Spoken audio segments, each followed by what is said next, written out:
Hi everyone, in this video we're going to talk about how to fix the MSVCP 140 DLL error that comes up when you try to run a program. Sometimes when you try to run a program, doesn't matter if it's a game or if it's Creative Cloud, in this case, you get this message. This message means that you have Visual++ missing on your computer. We'll get to how to install it and how to get it installed in a second. But one thing very important to know, don't download DLLs off the web and put it into your computer. That's because that can really harm your computer. Don't download DLLs off the web. So what you're searching for is the package that is missing. So how do you do that? Open a web browser and start typing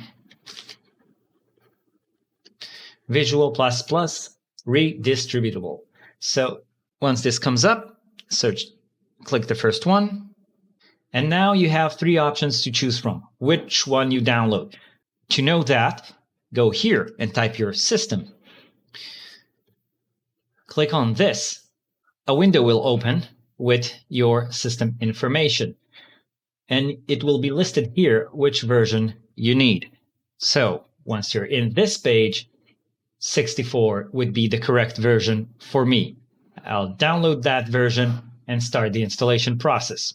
Once the installation process is completed, you're done. The DLLs are installed, the missing DLLs are installed, and the next time you open the program, immediately when you open the program, basically, the problem will be gone and you didn't need to download anything off the web. Don't forget to like, subscribe, and leave a comment if that helped you solve the issue. I really appreciate that, especially my small channel, and have a great day.